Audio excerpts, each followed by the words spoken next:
जय माता दी। कैसे हैं आप सब? आई होप माता रानी की अनुपम कृपा से आप सब बहुत ज़्यादा अच्छे होंगे, अपने घर पर होंगे और सुरक्षित होंगे। हर सैटरडे की तरह इस बार भी एक नए सैटरडे पॉडकास्ट में आप सबका बहुत बहुत स्वागत है।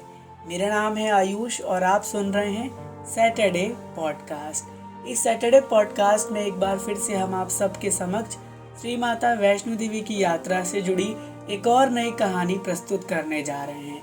आप सबसे हाथ जोड़कर रिक्वेस्ट है कि आप इस सैटरडे पॉडकास्ट को ज़्यादा से ज़्यादा भक्तों तक शेयर किया करिए, जिससे हमारा मोटिवेशन बढ़े।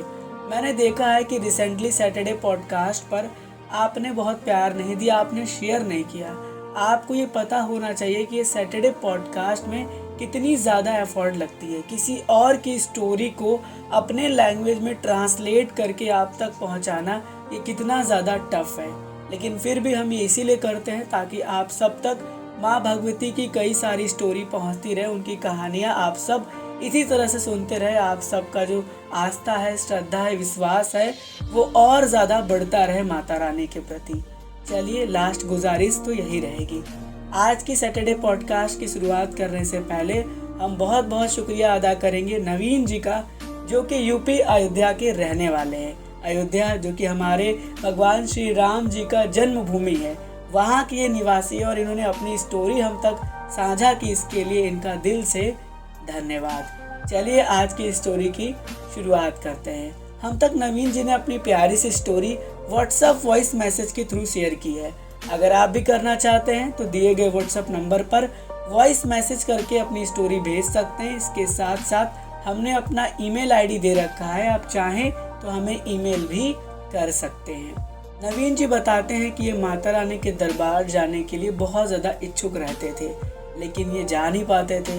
अचानक से एक दिन इन सभी लोगों का प्लान बना और इन्होंने ये ठाना कि इन्हें माता रानी के दरबार जाना है।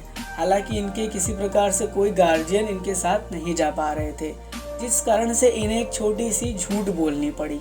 इन्होंने झूठ इस प्रकार से बोला कि इनके कोई भैया थे जो कि किसी टूर एंड ट्रैवल में काम करते थे। तो उन्होंने बोला अपने चाचा जी और अपने बाबा जी से कि हमारे जो भैया हैं उनको टूर पैकेज मिला है और वो 2 लोगों के लिए टूर पैकेज मिला है, तो वो हमें ले जाना चाहते हैं। तो फिर उनके जो गार्जियन हैं उन्होंने परमिशन तो दे दी, लेकिन ये क्या किया कि इन्होंने अलग अलग आवाज़ बदल कर उनसे बात की, अपने जो भी गार्जियन है, और तब इन्हें पूरी तरीके से परमिशन मिल गया। अब माता रानी के दरबार की ओर ये निकल पड़े।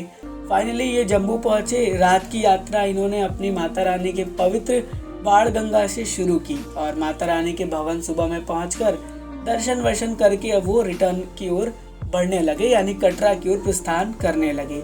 ऐसे में जब ये बाणगंगा के पास पहुंचते हैं तो इनके मन में ये ख्याल आता है कि ये बाणगंगा का पवित्र पावन जल है, और देखते देखते इनका पाँव अचानक से फिसल जाता है और ये पूरी तरीके से बाणगंगा में गिर जाते हैं, जिस कारण से इनका पूरा क्लॉथ, बैग सब कुछ भीग जाता है पूरी तरीके से। और सामने ही एक गड्ढा रहता है, लेकिन गिरते ही ये उड़ जाते हैं। इन्हें ऐसा महसूस होता है मानो माँ भगवती साक्षात इन्हें हाथ पकड़कर उठा रही हैं और ये बाल बाल बच जाते हैं। हालांकि ये सब चीज़ होने के बाद भी इन्होंने अपनी यात्रा पूरी तरीके से कंटिन्यू ही रखी और ये नीचे की ओर प्रस्थान करने लगे।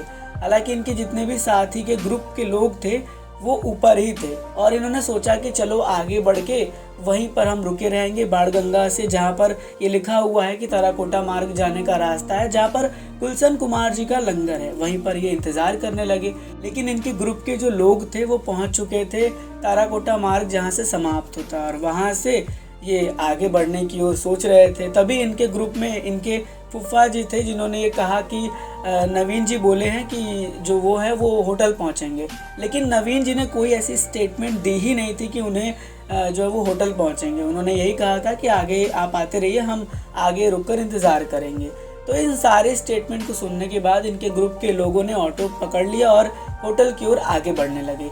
अब ऐसे में काफ़ी परेशान हो रहे थे कि अब क्या किया जाए, काफ़ी समय हो गया, इवन रात भी हो गया और किसी प्रकार से किसी को आने का कोई आभास नहीं मिल रहा है, और सब कुछ इन्हीं के पास था। इनका बैग, मोबाइल वगैरह सब नवीन जी के ही पास था। अब ऐसे में जो ग्रुप के लोग थे वो भी पहुँचे, लेकिन उन्हें तो होटल भी नहीं मिला और काफ़ी वो परेशान होने लगे। कितना समय हो गया और अभी तक नवीन जी नहीं आए, मतलब वो कहाँ रह गए, क्या हुआ। इनके भाई साहब भी बहुत ज़्यादा घबराने लगे। तो ऐसे में ये बहुत ज़्यादा परेशान थे।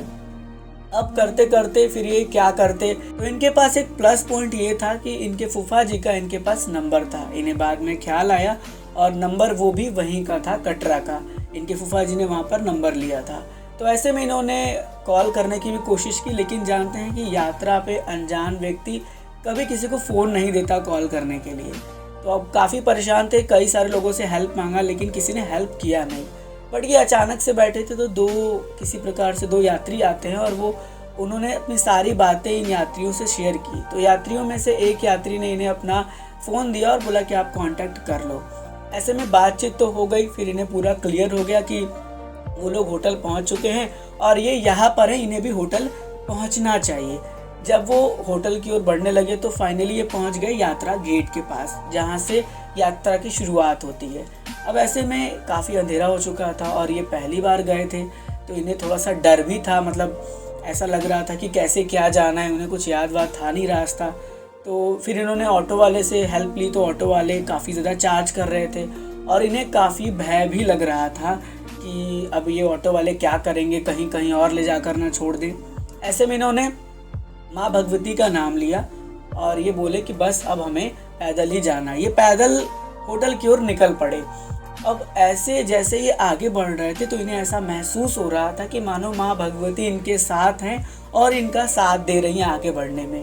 और धीरे धीरे करके ये फाइनली जो है वो अपने होटल की ओर पहुंच गए और वहाँ पर उन्होंने बाहर देखा कि कई सारे जो इनके ग्रुप के लोग हैं वो खड़े हुए हैं।